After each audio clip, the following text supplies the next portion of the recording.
ಪಾನ ಇಟ್ಕೊಂಡಿದ್ದೀರಾ ಏನೋ ಗೊತ್ತಾಗೋದಿಲ್ಲ ರೇ ಅಣ್ಣ. ಇವನಿಗಂತೂ ತಿರುಪ್ತಿ ತಿಮ್ಮಪ್ಪನೇ ಗತಿ. Drop please, excuse me. Stop stop stop. Auto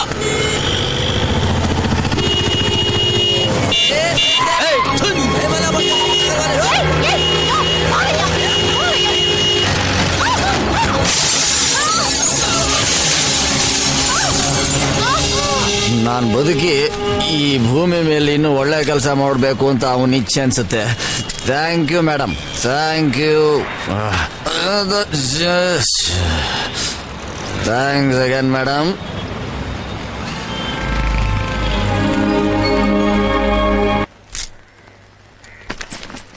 ಈ ಮೆಡಿಸಿನ್ಸ್ ತಂದು ಕೊಟ್ಬಿಡಿ.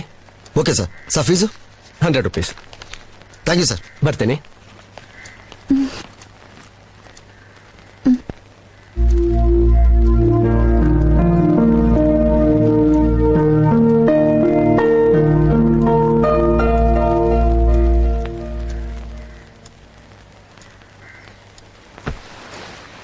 ನಾನು ಇಲ್ಲಿಗೆ ಹೇಗೆ ಬಂದೆ?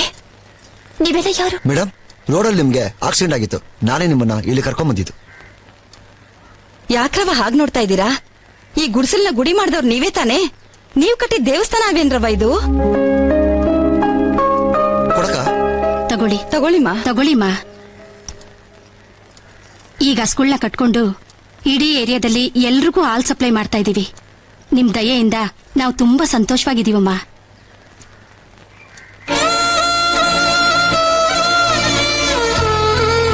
ಇವತ್ತು ನಮ್ಮ ಕಾಲೋನಿಯಲ್ಲಿ 2 ಮನೆಯಲ್ಲಿ ನೀವು ಫೋಟೋ ಇಟ್ಕೊಂಡು ಪೂಜೆ ಮಾಡ್ತಾ ಇದೀವಿ ಮೇಡಮ್. ಬನ್ನಿಮ್ಮ. ನೋಡಿ, ಇವತ್ತು ನಮ್ಮ ಕಾಲೋನಿಯಲ್ಲೆಲ್ಲ ಹೆಂಗಸರು ಊದ್ಕಡ್ಡಿ ಮಾಡಿ ಜೀವನ ನಡೆಸ್ತಾ ಇದ್ದಾರೆ. ನಮಸ್ಕಾರ. ಯಾರಿಗೂ ಭಾರ ಆಗದೆ ಅವ್ರ ಕಾಲ ಮೇಲೆ ಅವ್ರು ನಿಂತ್ಕೊಂಡಿದ್ದಾರೆ. ಅಲ್ಲಿ ನೋಡಿ, ಹಪ್ಪಳ ಸಂಡಿಗೆ ಎಲ್ಲ ತಯಾರು ಮಾಡಿ ನಾವೇ ಮನೆ ಮನೆಗೂ ಸಪ್ಲೈ ಮಾಡ್ತಾ ಇದೀವಿ. ಈ ರೀತಿ ಜೀವನ ರೂಪಿಸ್ಕೊಳ್ಳೋದಕ್ಕೆ ನೀವೇ ನಮ್ಮ ಕಾರಣ. ರಾಜ. ಏನಕ್ಕ? ನಮಸ್ಕಾರ ಮೇಡಮ್. ಅವತ್ತು ಆಟೋ ಓಡಿಸೋಕೆ ಶುರು ಮಾಡಿದವನು ಇವತ್ತು 4 ಆಟೋಗಳಿಗೆ ಓನರ್ ಆಗಿದ್ದೀನಿ.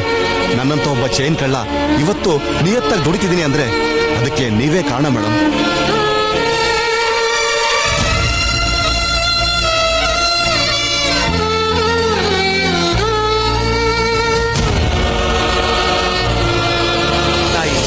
ಕೊಲೆ ಸುಲಿಗೆ ಕಳ್ತನನೇ ಉಸಿರಾಗಿಟ್ಕೊಂಡಿದ್ದು ಈ ಕೊಳಗೇರಿ ಜನ ಇಷ್ಟೊಂದು ಬದಲಾಗಿದ್ದಾರೆ ಅಂದ್ರೆ ಅದಕ್ಕೆ ನೀವೇ ಕಾರಣ ತಾಯಿ. ನಿಮ್ಮ ಈ ಸೇವೆ ಹೀಗೆ ನಡೀಲಿ. ಇನ್ನಷ್ಟು ಬಡಾವಣೆಗಳು, ಅಪರಾಧಿಗಳು ನಿಮ್ಮಿಂದ ಬದಲಾವಣೆ ಆಗ್ಲಿ ಅಂತ ನಾನು ಆ ದೇವರಲ್ಲಿ ಬೇಡ್ಕೋತೀನಿ ತಾಯಿ.